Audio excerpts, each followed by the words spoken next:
Welcome back to the 2 Months Podcast presented by BioSteel. I'm your host, Joshua Marshall. And fellas and Mutts fans, we finally got it. We teased it for a bit here, and it finally got the sheriff on the pod.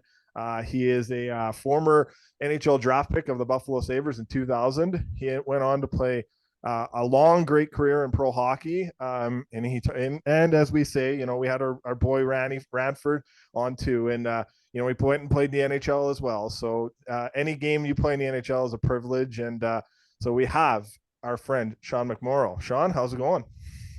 Woo! It's going great, buddy. I Yeah. mean, I am so excited to be on your show, buddy. We had a couple attempts, like you mentioned, Yes. and as we were talking before the recording, and I think it's cool for the viewers and listeners to hear this, buddy. Yeah. As we were saying before the recording, even though we weren't able to connect the way we wanted to, we both had to reschedule. During that time, I thought that our friendship got better. Yes. And Yes. Yeah. yeah, man, we had some great conversations. Yeah. And We even though did. we Yeah. didn't do the show, yeah, We were still there for each other, as you were saying before we hit record.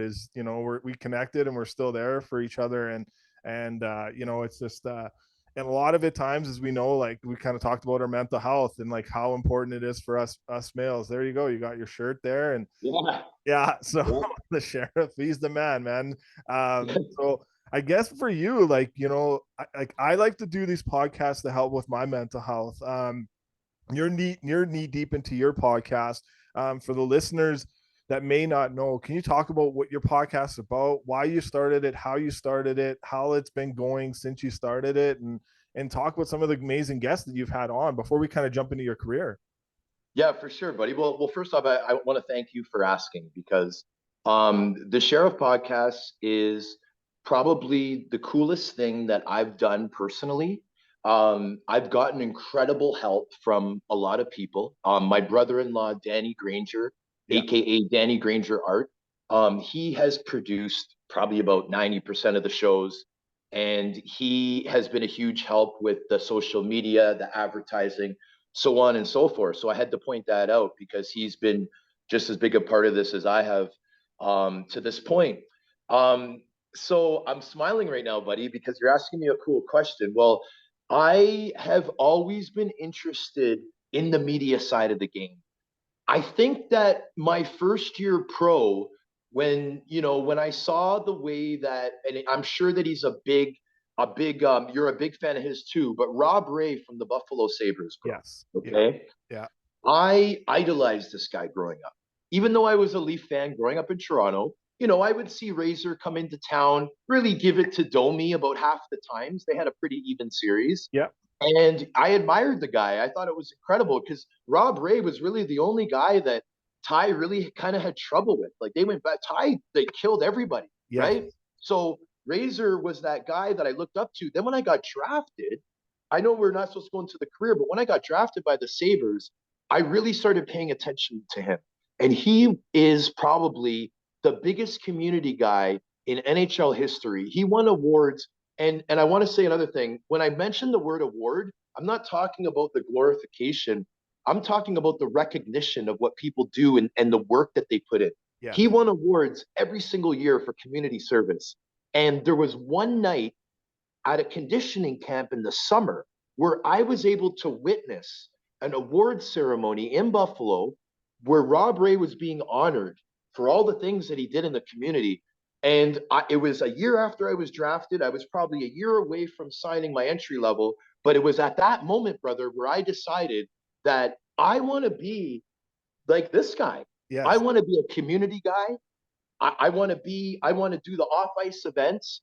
And that type of mentality, once I finished, turned into me wanting to do a show, a podcast, just like I'm doing now. Yeah. And so Rob Ray has been a huge influence in my life, in my career. That's awesome. So how many, conversations have you had with him that, that helped you with that mentorship, not only, when it comes to, playing the role that you did play, but also, talking about the community initiative stuff, because anyone that follows your account, and you do have a lot of followers, there's a lot of mentorship going on in your world where you're giving back to the game, where the game gave back to you. But we'll get into that. But how much did Rob Ray help you with that in your career? So, you know the term lead by example. Yes. I think that that's probably the best way to describe it. Just the way that Razor did his career. Now, mind you, when I was drafted by the Buffalo Sabres, he was number one in the depth chart for my position, right? So I always looked up to him that way. I knew I was never going to take his job because by the time I got there, he was probably going to be close to retirement, which was the case when Andrew Peters made the team, Yeah. right? Because it was him and Bolton, and Razor was gone. So Razor, the interactions that I've had with him have been hilarious because he was the guy that was the jokester on the team. He would give you that serious look, but he was just kidding around. And you know what I mean? A lot of the tough Oh yeah. guys kind of had that role. So did Eric Bolton. They were the guys that kept the dressing room alive and would really kind of tease guys, give them a hard time, but it's only because they liked them and he was just keeping everything loose. So now imagine I'm 6'4", 225 pounds. That's my playing weight. Okay, hockey DB type of Yeah, stuff. exactly. Yeah. When I was 18, 19, drafted, going to conditioning camps, going to training camps, but not even signed yet. I was probably a buck 80, a buck 90, but Wow. still 6'4". Yeah. So I'm Yeah. a tall, skinny guy, right? Rob Ray is the opposite of that. Yeah. So when he would see me in the dressing room, oh man, it was so funny the things he would say to me. I knew that he liked me just because I was, an up and coming tough guy. He probably appreciated the character players just like he was, right? But Yes. he would say stuff to me like, does Big Bird want his legs back? Like the skinny Yeah. long legs? Because and then he would say something like he'd go like, "Hey McMorrow, did you work on your calves at all this summer?" You know what I mean? Like, Just just just like, but you just have the to understand, chirps. like, Yeah. just the dynamics of it. Guys would do fake laughs, even if they didn't think Razor's jokes were funny, just because Yeah. it was Razor. Yeah. But it was always pretty funny, man. And I looked up to him. I didn't mind the teasing because people that tease you, it's only because they like you, right? That's what I tell the young guys now. Yes. Yeah.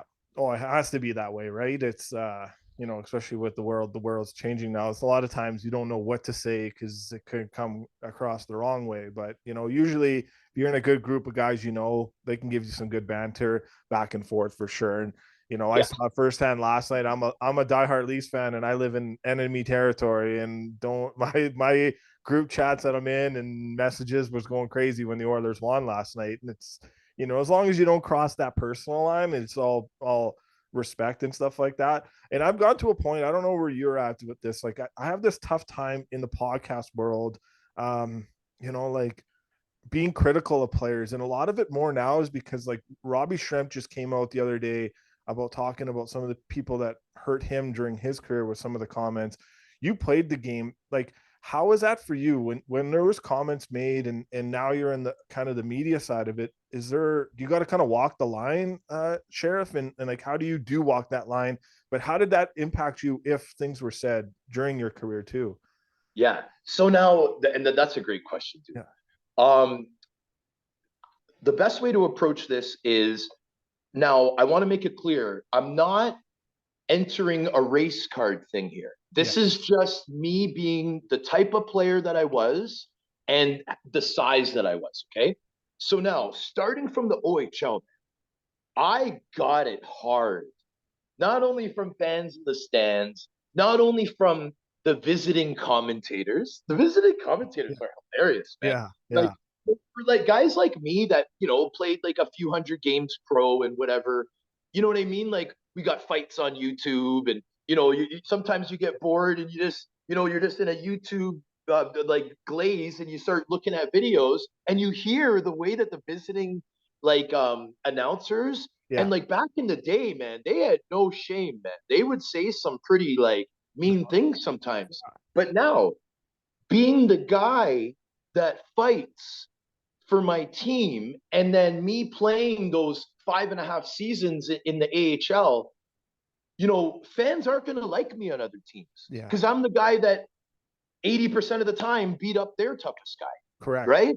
So it came with the territory, but I got it a lot, man. Starting with the London Knights. I Yeah. remember in London, I got criticized so badly because Mark Hunter was known as a tough guy coach that just loved goons, and now he's getting big bad McMorrow. He's only there to fight. He's not even playing. He just gets the tap, and it's not fair. You know Yeah. what I mean? Like Yeah. I'm 17 years old, man, and I'm hearing all this stuff.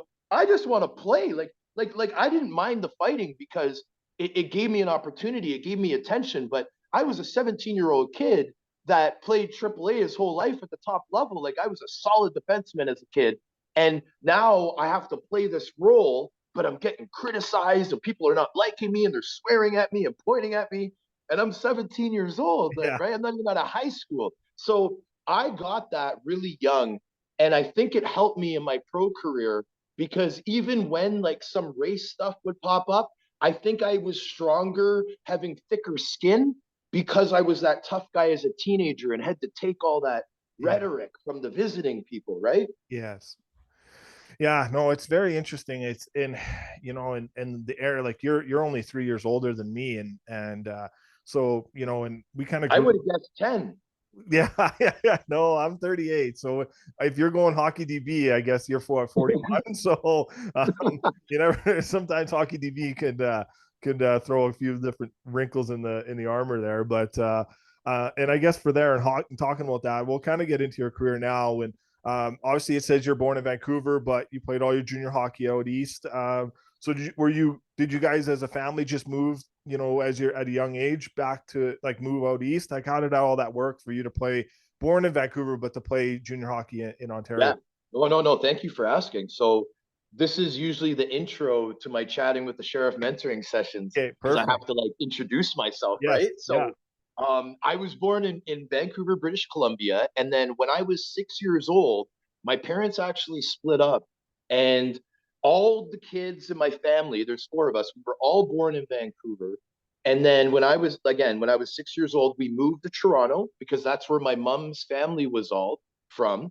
My parents had moved out to Vancouver as a young couple because there was a lot of job opportunities, but they both came from the Ontario area. So Yeah. my mom decided to come back home, and we all lived with her. So we were a single parent family till I was 13 years old when my mom remarried.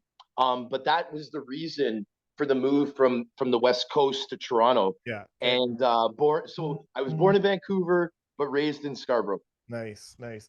And then so you're as the junior career starts, playing minor hockey in Ontario. What was that experience like? I know kind of we touched on a bit there, but you know, did you ever think in during that minor hockey run that playing in the OHL was ever going to be a thing? Like it's a pretty it's a pretty great honor to play in one of the best junior leagues in the world too, and then obviously not only to get drafted but to play in the NHL as well. But talking about playing in junior hockey in Ontario and what that was like, because obviously you have so much competition, right? So Yeah, there's more people there yeah. than there is anywhere else in Canada. So Oh yeah. yeah, So I at like okay, so when I was growing up, there was a big emphasis on size. Size really mattered it when I did. was a kid. Yeah, and it did because we have some friends that were with us that were really undersized but really skilled that played junior hockey They but never make got it, a right? sniff to the NHL. Yeah, yeah, or junior or in other leagues like maybe the AHL is where they got to, but they were have like not like Chris St. Jacques, like one of my good friends, and he had over 90 points. He played with great players in Medicine Hat, just could never ever Never got a sniff. never got a sniff in the NHL, but he was a player, man. But we're not, Yeah. yeah. So go So into kind of that so with you, yeah, now because I was all like every single year except for like maybe a couple seasons in minor hockey, we had this one guy named Joey Mackey that was just like the biggest guy in the Toronto League. But I was always like the biggest guy on my team. I was a big stay-at-home defenseman. Had a good shot from the point, made a good first pass, right? I yes, skate better backwards than I do forward, man. I'm telling you. yeah. I'm That's a, pretty. Yeah, it's pretty hard to have that, right? So yeah, yeah, so back then, it was kind of weird. It was like if you were big and tougher, you were going the OHL route. yeah, But if you were small and skilled, you were better off going the NCAA route. That was the mindset of the parents and the coaches back in the day. So now the OHL is some of the skilled players in the world. I'm just saying, like, at the point when the kids and the parents are trying to decide which route they should go, it was like brainwashed in our minds that if we were a bigger player, it was just in our best interest to go to the OHL Yeah. because that was more our style and all that type of stuff. So I always thought I was going to go to the OHL. And when I got the chance to play for the Pickering Panthers, which is the Ontario Provincial Junior Hockey League, um, I got really lucky, man, and I got on a really good team. They put me like on the top four, like I've in the top two pairings, and they also that was the first year that I was given the opportunity to play the role. Yeah. He didn't have a guy, bro. And here I am, 16 years old, already 6'4", thinking I'm like really tough. At that age, everyone's really like, Yeah. arrogant if you're at like kind of the top level at hockey. You know what I Yeah. mean? You have that Oh yeah. little extra confidence, right? And pretty much they were like, we heard that that you do pretty well. If you want that role, there's a spot for you, right? So my first couple games, brother, nothing really happened. I think it was my third game. I got into a scrap. I was 1-0. Third or fourth game, second scrap, 2-0. Third scrap, 3-0. Fourth scrap, 4-0. You see the pattern. I just was really good at it. Yeah. And now I had this crazy confidence because I'm winning all these fights. I never really fought before. I was always a big kid, but I was more of a gentle giant. I didn't really know it was in me until that year. Yeah. And that's when everything changed. Yeah. So, who was your big fight against? Your first ever big fight in the Ontario Hockey League? Who was the biggest guy you ever fought? And your first big one that you were like, wow, this is what I'm in for now. So the first fight in like I got drafted to Sarnia, Mark Hunter, and Yeah. then the Hunters ended up trading me and getting me in London, right? Yeah. So Mark Hunter had me on defense.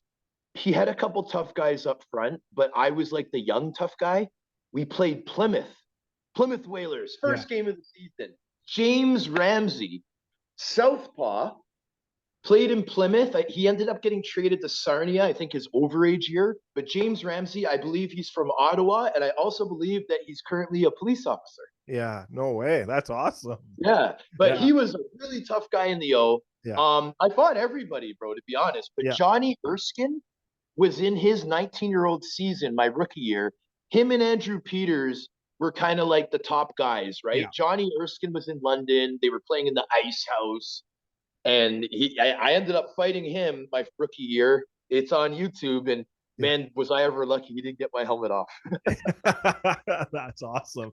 Yeah. No, I think it's a good, like, you know, it's a tough job to have for sure. And there's a lot of, in my eyes, like, we're seeing it now in the game, like it's slowly, dying out, but I still think there's a very importance with it. Like even last night, like someone from an NHL organization called me and they're like, we're still not done. We got to add, like, we're too soft to play against. There's some scores to settle from last year that we have later in the year. And, we can't go, those games without setting a message. And it's just like That talk gives me goosebumps, bro. You're giving me goosebumps. yeah, but I love it because like that's the way I was, right? Like, Yeah.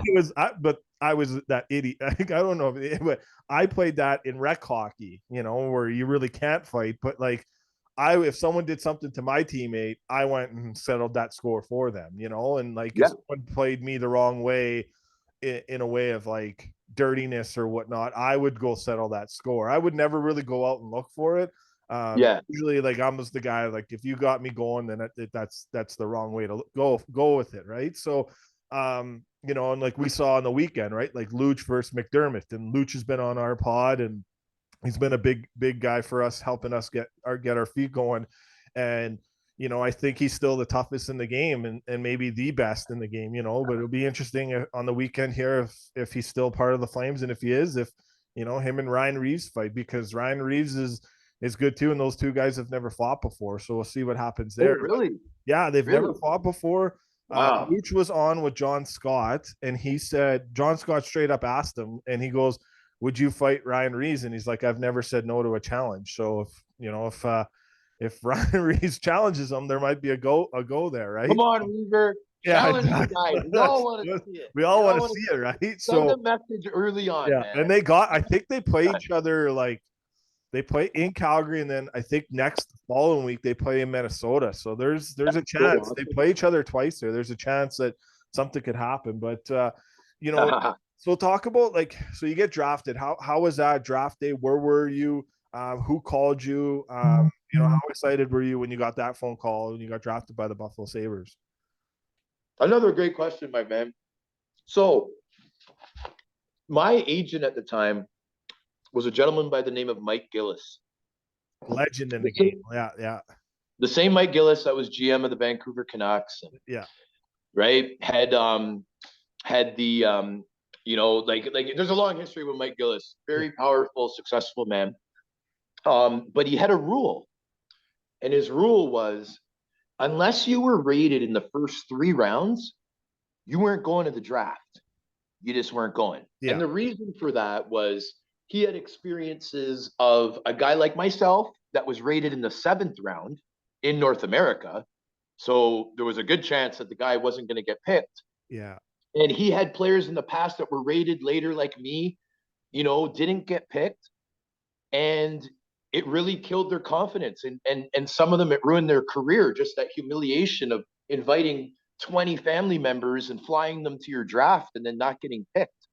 Like it hits kids when they're 18 really hard if that happens to them. Yeah. So a lot of agents, I think, do this now.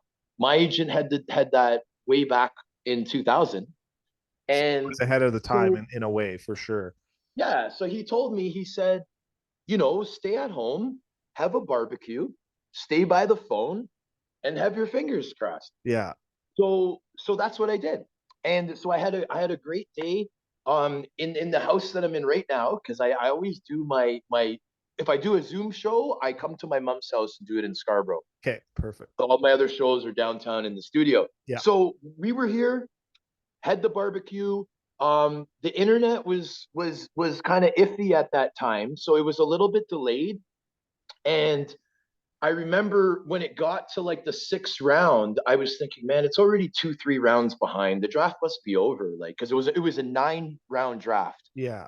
So sure enough, about 5 minutes later, phone rings. They're like, "Yeah, Sean, answer it." Answer the phone. So it was Don Luce, who was the director of player personnel at the time, longtime Buffalo Sabre legend in upstate New York. Yeah. He called me, said, "Sean, this is Don Luce. Congratulations. Our general manager, Darcy Regier, selected you in the 8th round. We're going to call you back in like 10 minutes with the details, whatever. So I'm like, "Oh, thank you very much, sir. Thank you, sir." You know what I mean? And then everyone's like, "Ah!" Right? So it was the 8th round, 258th overall. but I got picked. So you got picked. Yeah. No, not many people can say that.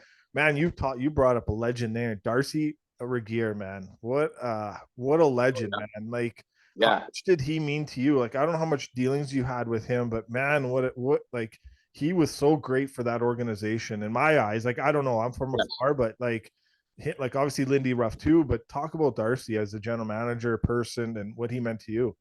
So Darcy, probably one of the smartest people that I've ever met. Yeah. The guy had really good swag, man. He's really cool.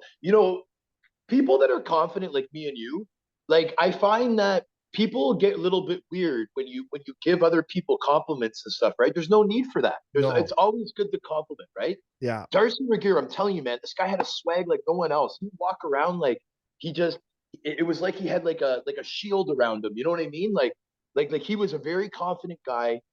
His mission statement or whatever you want to call it was, you are lucky to be here. We are an incredible organization. Mm-hmm. We're going to make you the best person possible. You're going to have to sacrifice for this to happen. And what he would do is, because my agent, Mike Welcome, probably my best agent that I've ever had, nicknamed Sugar from Jerry Maguire, that character Sugar. Right? Remember Sugar for that? Yeah. So he was nicknamed that just jokingly, he'd sometimes do that. But overall, he was great. He was a local Buffalo guy. he was also representing Eric Bolton. So me Okay. and Bolts had the same agent in training camp. So of course, we were all targeted in on Razor and Andrew Peters, right? Because my agent wanted us to be the two guys. But back to Darcy Regier, your question. Darcy would have a bulletin board in his office, and he would put like pins, and he would have guys like Drury, Afinogenov, all the top guys, and then he would have it down like this, and it would go down, it would go down, and it would go down, and it would be like a pyramid. Yeah. So guys like Rob Ray, Sean McMorrow, Andrew Peters, we were down here. It didn't mean we didn't mean as much to the team, but it was all about the money. The Yeah. money all had to add up in order for them to survive. Yes. So when you hear stories about, like, I can't believe I'm in a brain freeze here, Mike Pekka, Yeah. Mike Pekka, when he got traded to the Islanders, it was because of a contract dispute that was only $200,000 off. They were $200,000 away. But Darcy, going by this thing that he followed, in his mind, if he didn't follow it, then they wouldn't be successful. So No. he was either all in or not in at all. Yeah. And even a guy like Mike Pekka, man, being that close, he said, "Nope, we're gonna trade you. We're gonna get Tim Connolly, Taylor Pyatt, and draft picks." Yeah. And that's what happened. Yeah. And But that happened here in Edmonton with Ryan Smith too. It was $200,000 too. Right? Is that what it was? Yeah, yeah. So Ryan Smith, that's why he got traded to the Islanders as well, because it was over $200,000, and it came down to like the right last day on obviously tomorrow's trade deadline day, and it came on right down to that day, and it just you couldn't come up with it, and it was tough because like he was crying at the airport and everything, and obviously he came back to the organization after and finished his career here, but. Yeah, that was tough, man. But sorry, I interrupted you there on a good. No, Yeah. hey man, I'm a big fan too, so I love hearing that stuff. Yeah, yeah, it's but let me tell you this one Darcy story just before we move on. So entry levels are 3 years. When you come out of major junior, your entry level is 3 years. If you come out of the NCAA, the entry level is 2 years, unless it's changed in the last couple of seasons. Mm-hmm. So now, being 3 years, my third year was the lockout year. My third year was my best season, man. The hockey gods weren't nice to me. My best year in the AHL, there was no NHL. So not only did I win most improved player because I had 3 goals, 3 assists, 6 points, 300 penalty minutes, was reliable in my own end, chipped the puck out. Randy Cunningworth and the coaching staff, they voted me most improved player. Yeah. And that was such an honor, bro. Such an honor coming from like 0 goals and 1 assist my first year. You can look at my stats. That third year, I won that award. And I really believe that I would have got some time up with Buffalo. Like, even if it was like 5 or 10 games, I would have been so honored to do that. Right. But whatever, it didn't work out. But the point is that when my contract was over, having won most improved player, being top 5 in majors and penalty minutes all 3 years, leading the league my first year, I believed that I deserved a raise. Mm-hmm. So here I am, and my agent. So here I am being an 8th round pick. At that time, this is 20 years ago, right? Yeah. I'm making $50,000 in the AHL. 50, 55, 60. That was my entry level. Yeah. The NHL money was like 500, 550, 600. Yes. Yeah. So all I wanted was a $10,000 raise. I just believed that I should go from 60 to 70. Darcy, when you're in that category, they called it the Group 2 screw, because all the NHL team would have to do is send you a qualifying offer, which would now get your rights for that 4th year.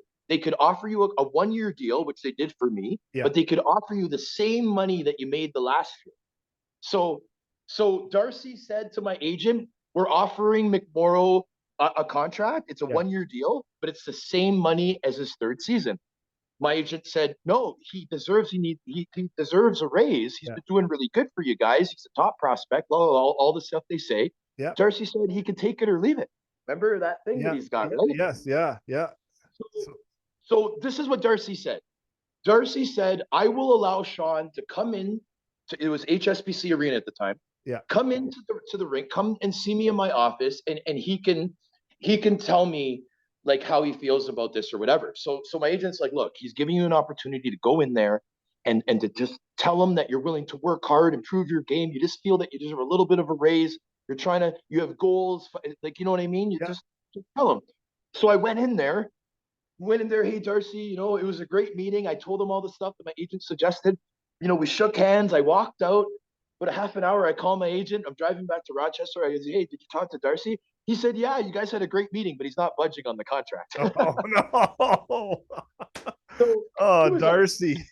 whatever. Yeah. To be making 50,000 US when you're 23 years old, 20 years ago, was okay. So Yeah. it ended up being fine. But Darcy sticks to his guns all the way to the end. Yeah. Yeah. You and in the kind of way you have to in that market that you were in, right? With the salary cap not being a salary cap and teams are spending to whatever they want, and you're only to a set budget where teams are just having that. Yeah, no, it's interesting for sure. So then, talk about the game that you play in the NHL for Buffalo. Was it at home? Was it on the road? Who was it against? I know that no one wants to take the fight, so it looks on HockeyDB you don't got any penalty minutes in that game. But and I say this in a great way, so please take it in a good way. Elliot Yeah. Friedman says this. Elliot Friedman says a lot, and I know you're friends with Elliot too, and I think he's been on your pod maybe once or twice before. I don't know, but He made a guest appearance when Mike Fuda was on okay. at Bottom Line at the studio. Nice. But Elliot always says just to play one game in the NHL says a lot about you as a whole person. And one of my good friends, Brendan Radford, he's overseas now, but he played that's Bill Radford's nephew, and he played one game too. But he looks at that as such a great moment. He doesn't look at it in any in a bad way and all. But how important was it for you, and how do you talk about that moment to the kids that you meet too, just to say, if it's one game or multiple games, how did that mean to you, and where was it? Who'd you guys play against? Well, thank you for asking again, because Yeah, this is a really big part of my story, and yeah. I'll give you the reasons why right now. So when I was, and I'll be a little quicker than the other Oh no, it's all good. It's all good. one. I know I like to go Yeah, on a little yeah, bit. I got the Terry Ryan factor. yeah. Yeah, So Terry Ryan's a character too. So buddy. yeah, So so when I was growing up, my Saturday night routine, if I didn't have a game or practice myself, would be to walk over to my grandparents' house, which is about a 5-minute walk, mm-hmm. and watch Hockey Night in Canada. Because we're in Toronto, it would be the Toronto Maple Leafs against whoever, and then you get the West Coast game after. So that was my routine. That's how I grew up. That was my culture. Yeah, Okay. So now, when I was in Rochester, it's my first year pro, and Randy Cunnyworth is my coach, my favorite coach of all time. And Randy had to play the role a little bit when he played. So he kind of had like a little bit, kind of gave the tough guys a little bit more attention because he knew what it was like. He was kind of that third line centerman, had to fight once in a while. You know what I mean? mm-hmm. So he liked me, is what I'm trying to say. So he was probably pretty excited to do this because he's the one that told me that I got the call. And it was after practice, which I would say more than half of the news when the player gets the message that he's been called up, it's usually after practice that they wait and they pull you aside, let you know, and tell you how much time you have until you have to get the hell out of there. So at the same time, it's not uncommon for fourth liners to have to bag skate a little bit or do some extra drills after practice, right? Yeah, yeah, So Cunny, practice finishes. Cunny's like, Mac, come on. And he's like in the far end, right? So my first thought was, oh man, I'm a little bit tired, man. We're gonna do some quick feet drills or something. Okay, whatever. yeah, Start skating over. But then I see that he's kind of starting to act a little bit weird. Like it's like he's preparing himself. I'm like, what is going on here? Am I in trouble? I'm yeah, trying to think of, was there anything I've done the last week that maybe could have backfired? yeah. Exactly. And so I'm thinking all this. I'm really confused. So I come up, and then Cunny's like leaning on his stick, and he's got this smirk on his face, and he's like, Mac, you got the call. You're going to the show. Leaning on his stick with the Yeah, smirk on his face. I'll never forget it. yeah, I'm like, I remember it clearly right now. So he tells me that, and like, so my reaction, brother, was like I was like you get like this like the feeling when you go down a roller coaster, like, so there's that. And then I was like, really? I'm like, when? Right? He's like, well, you're playing Saturday night against the Toronto Maple Leafs in Toronto, hockey night in Canada. Wow. That's how I grew up, Yeah. Yeah. right? Yeah. So it was a really, really big deal. The team, the way the game was going to be, Yeah. the coverage, all that, right? For a guy like me that grew up in Scarborough, a suburb of Toronto. So I got called up on, I think it was on Thursday after practice. I had to check into the Marriott Hotel Thursday night in Buffalo, just off the Miller Sport Highway there. And then Friday, we practiced. So I practiced with the team on Friday. And then even though we're in the NHL, we took a coach bus because it was just right up the QEW to Toronto. Yeah. So Yeah. the day before, checked into the Weston Harbor Castle, which is the hotel that all the visiting teams would stay in at the time. Just 2-minute walk from the rink. Curtis Brown was my roommate. Curtis Brown played a little bit in San Jose, Buffalo. Yeah. He's actually a born again Christian, turned into at the end of his career. Nice. Great guy. Obviously, became a born again Christian. He was very positive, and Yeah. you know. Yeah. No, Do you that's know Chris awesome. Brownie at all? I don't, but I know, like, I obviously I got to see his career, and I got to see him, just this past weekend with the Patrick Marleau jersey retirement. He was on the Oh, he was on broadcast. San Jose. I watched it. I was a wreck. I'm an emotional guy, so like I'm Kelly Rudy's such a dear friend, and he's helped me with my mental health struggles. So kind of seeing him and then talking to him and my texts with him and all that, and just I've never met Curtis Brown, but I've obviously followed the game a lot, and as a Leaf fan, Buffalo was always that rival in a way. And as you're talking about it, I'm like, I think I remember this game when you played now, because I knew about you back in the day, and I didn't know, like, of guys, and you're kind of just you're following them. And I was always I was always raised in the way I appreciated more like the third and fourth line grinders, the 4, 5, 6 defensemen, because like all the big guys, Doug Gilmour's my favorite player of all time, but the only time I ever got starstruck is when Mike Johnson actually came into my uncle's bar couple of years ago. Well, it's been 10 years ago now. And I got starstruck. Like, we had the whole Blackhawks team. We had the whole LA Kings team. We had so many NHL teams come through, like the Tays, the Canes, the Kopitars, all the King guys, like, all like but I got starstruck when I saw Mike Johnson, because I was more, I cared about the third and fourth line guys, because sometimes they don't get all the cred, right? Like sometimes they do, sometimes they don't. So my career kind of gravitated at, and I like Alan McCauley and Mike Johnson. So those are the kind of the guys that were big for me as a Leaf fan growing up. And then but it's just like, it's so awesome to kind of hear your story and your journey and how it all is. But that's such a, I'm happy you got that moment. And I don't know if there's anything more you want to share before we finish up on our last topic, but is there anything you want to add to that game and that moment for you? Yeah, well, I mean, the other interesting story with that game is, now you got to remember the year. So this is March 22nd, 2003. This was shortly after the US finally decided to invade Iraq. Yeah. Okay. Yeah. So now, the weekend before my call up, there was, like, I guess it was very recent that the US did it. If we all remember, the US wasn't very popular at that time. People were upset. Canada didn't support them, so on and so forth. The Montreal Canadian fans, the weekend before I got called up, notoriously are remembered for booing the US anthem. Mm-hmm. Okay. So what happened was, US anthem came on, boo, we're not happy with the war, Yeah. boo. Right? So now that whole week, CBC, all these news outlets are criticizing the Montreal Canadiens fans, saying, you know what, Don Cherry's all over it, saying, your buddy gets in a fight in a bar, you back him up, doesn't matter if he's right or wrong, all that type of stuff, right? So there was all these controversy and all debate. So now, what was a little setup behind the scenes was that the next weekend, to make up for the Montreal Canadian fans booing, March 22nd, 2003, the game that Sean McMorrow gets called up for, there's going to be an extra loud cheer for all the anthems, right? So Yeah. now, so now the U.S. anthem comes on. the place goes absolutely insane. I'm standing there, my first NHL game. I'm 21 years old. I'm just like, oh my God, I'm at the Air Canada Center. This is crazy. The Yeah. place is nuts. I'm very emotional. I got some tears going. You know Yeah. what I mean? Canadian anthem now comes on, place gets even louder. It was just rocking. The house was rocking.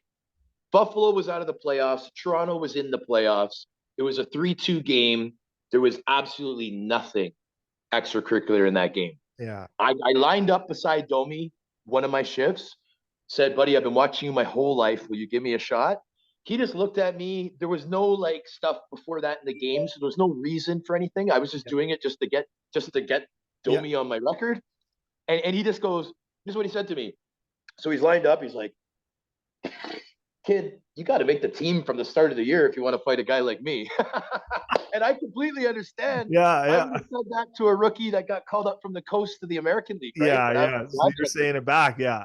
Yeah, dude. So I get it. If I had ran someone right in front of him, he probably would have done it. Yeah. But there was Yeah. no reason for him to do it. At He's that. not going to risk fighting some rookie that just got called up.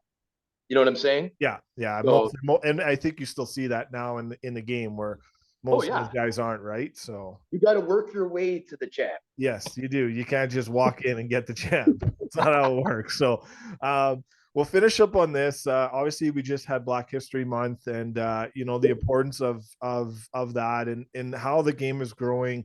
Anthony Stewart's been on, and we have Sean Bell has been on with us, and and what Anthony's doing with hockey equality. Sean Bell, he's got 7 hockey here in Edmonton. He's doing amazing things, growing the game in that way. Talk about the importance of having minorities in the back in the game, trying to get that number up higher than what it is now at all levels of hockey, and then also most importantly at the NHL level. But some of the guys that maybe you've come across with, and what they've meant to you, the mentors you've had along your career, to help you get to where you've been to today, and then how you're helping mentor the next generations of athletes. Yeah, for sure. Another incredible question, brother. You're on fire. So, in my opinion, buddy, the biggest problem with our game is that it's not accessible to every demographic. Correct. Okay. Yeah. And, I hate to say it because I'm a hockey guy through and through, but in general, hockey is an elitist sport where only people that are somewhat wealthy can afford to play. And the odd kid might get help from his team or a family member and be able to scrape through. But 90% of those teams, those AA teams, those AAA teams, all those teams are families that have enough money to play. Yeah. So that's what the problem is. So now I didn't know that you had Ace 2 on your show. That's pretty exciting. Yeah. Yeah. Hockey Equality, which is an incredible program ran by Anthony Stewart and Shantae Eastman Stewart, Yes. his wife. I'm very proud of them. I'm also equally as proud as being a part of Seaside Hockey, which I just started being a part of it in September. Seaside Hockey, similar to Hockey Equality, similar to the HDA, is a program that has gotten grants from the government that offers low-income kids free equipment, free registration, and encouragement from people that look like of all types of races. Yeah. Now, this is the second year that Seaside's been in existence. When I heard about it last year, I remember calling Kirk Brooks, who's the founder, and saying, hey, Kirk, what's up? I'd like to come out. I like what you're doing. I see what you're doing. I'm liking it. Can I come out? And he'd be like, yeah. And then, something would come up and I just wasn't able to go. I promised myself next year, I want to start there from the beginning. I want to be a part of this. They do it at 2 arenas in Scarborough where I started my house leagues. These kids, man, didn't play hockey in August. They started in September. They'd never played before, didn't even know what it was, some Yeah. of them. Brand new equipment, brother, from head to toe. Wow. I couldn't even imagine having that opportunity when I was a kid. when I see these kids with brand new skates, like they're kids skates, right? They're Yeah. used skates, and Yeah. they're not as expensive as the adult, Yeah. but still, it's so awesome that they get this opportunity. So now I'm not really sure because I'm not part of all the admin. I am I am part of the staff. Um, I am one of the top instructors. I really try to help with the social media. I have a lot of stuff. If you go through my social media, you'll see a lot of seaside stuff. We have really cool tracksuits that we finally just got. Um, but just like how Anthony was explaining to you, Yeah. I'm doing that with Seaside, That's right? And so we're amazing. actually Yeah. affiliated with Hockey Equality. We actually have their logo on our hockey bags. So Nice. Kirk Yeah. and Anthony have a pretty cool partnership. Yeah. And Seaside and Hockey Equality, it's organizations like this that are really going to solve all of hockey's problems. And I'll tell you what, this is one of the last things that I'll say about this. This is how people have to think about it. Like I was saying before, I know some people are going to cringe a little bit when I said that, but it's true. They know that it's true. They They do. know Yeah. how much they've spent playing this game. They know that a person that they went to school with that comes from a poorer family would not be able to do that. No. The registration for the GTHL for the team that I played for, the Don Mills Flyers AAA team, is $14,000 for registration. And that's Oh, today, you got two? 2023. Yeah. Yeah. Oh, you got two kids? Yeah. Yeah. $28,000. So Yes. a single mom that makes 40 grand a year, which is a respectable salary, it's not possible. It's No. not happening. You're not allowed to play because your mom doesn't make enough money. Yeah. Now, there might be the odd chance that someone helps them out, but do those players have to be as good as Anthony and Chris Stewart? Probably. Yeah. How often does that happen? It doesn't. Doesn't. Yeah. Right? Yeah. So it happens once in, I mean, Anthony and Chris Stewart, two kids that that came from the humblest beginnings, both to be first rounders, both to make the NHL. That's how good they had to be for all these families to help them out. I'm sure Anthony talked about it quite a bit, He did. He did. And there's people that right? helped him out where he wants Yeah. to help other people But out, but right? why And did they help him out? Because yeah. he was the best player in his age group Yeah. in Toronto, Yeah. right? And because he was so talented and such a special kid that people were like, we gotta help this guy, man. Mm-hmm. Like, Mm-hmm. like if we didn't, it'd be a travesty, right? And my mom did the same. My brother Patrick is in 1985, just like Anthony. They played on the same AAA team growing up. We lived in very pretty close quarters, Yeah. and my family's very close to the Stewarts. I'm so proud of all the Stewarts, Oh, they're amazing. Shantae, Amazing. everybody. Yeah. Yeah. Amazing Yeah. people. No, and Sorry I for think, going off topic a bit. yeah, no, I don't I think it's a great topic too. It's an Mhm. important one. I don't think at times we have it enough. Like I know, we sit here and, like obviously the NHL game is dominated by, white people and, and just that kind of like it's the old hockey culture. And I had a friend that was just going down, some like scouting notes and they're like just pictures and it's just like, and she had said she's like, how come the game doesn't have more people of minority backgrounds? And you're seeing it a bit more. Obviously, the Vancouver Canucks have hired more people in, like of some women, and some other organizations are adding more of it, along the way here and there. But I think there's more, and I think like guys like PK Subban who has done so much for the game on the ice. Now he can do so much game. Now he's retired and he can do so much more now that he has a little bit more time off the ice. And like obviously we've seen Anthony Stewart and doing that, and his brothers helped out when he can. And Yep. I just remember like even before as he was, because I was talking to him when this was just getting started and he didn't really have the funding, and it's like him and his brother paying the ice rinks out of pocket. And it's like how much money is just to rent ice, man? It's crazy. And it's we're in Canada here. So I think it's Yeah. important to have the conversation. This is something I really want to have with you. There's more, and what's so great about these conversations, there's so much more to have down the road. And I can't wait to have you back on again because it gives us more. Like we didn't get into everything I wanted to get into because you told so many great stories, but it leaves us the fans wanting more to get you back on to hear more Yeah. about it. And I When's part two?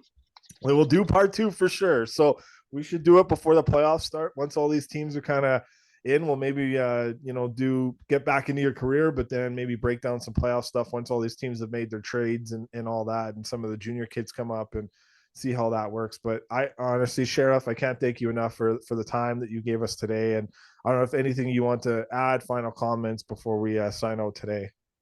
Yeah, for sure. I mean, I want to say one thing is that you, my friend, you have got really good at this. You've got really good at this. And I'm just going to give you a couple of reasons why. Okay. I feel incredibly comfortable. Okay. I didn't feel unsure for any of the questions that you asked me. So that is a skill and something that you've had to build on. And honestly, buddy, I really haven't had this much fun in a really long time. You do an incredible job. I'm so thankful for you to have me on. Your viewers and your listeners are very lucky, man. If they're subscribed, which they should be to Yeah. you, they're very lucky, man, because this is very good content. You got to keep up the good work, my friend. Thank you. Thank you. And for fans to follow you, where can they get the Sheriff podcast? Where we'll obviously we'll put it in our show notes, the links, but if you can talk about all the different platforms and how you guys do your podcast. I know sometimes you do a lot of them live. So where can people Yeah. find that? Right on. So the Sheriff Podcast is on all platforms. We do have a YouTube channel, the Sheriff Podcast, Instagram page, the Sheriff Podcast, Facebook page, the Sheriff Podcast, and Twitter, the Sheriff Podcast. Yes, So it's all there. all you have to that's all you have to type in is the Sheriff Podcast. You'll get it all. We're on Spotify, Apple Music, Anchor, every platform, anywhere where you can listen to the podcast. Just type in the Sheriff Podcast, subscribe. Our YouTube channel is pretty cool. I got a new music video that was released. It's in the last couple posts on the YouTube channel. So check that out. It's got some pretty good content by Brett Williams. Perfect. Awesome. Thanks again for joining us. It was our pleasure to have you on, and all the best to you and the fam going forward, and looking forward to some great conversations that we have down the road here. And again, stick taps for you, and the same to you, man. You're doing a hell of a thing. You inspire a lot of people. I love watching your motivational videos that you do, and the mentorship videos you do. And I know there's so much we had here, but we'll definitely get into more in your career the next time we get you on here, and maybe the next month for sure. So thanks. Definitely, man. Anytime, whenever you ask, I'm on. Your show is awesome. And I just want to thank everybody for listening. And woo, we're signing off, right? Right. We're out.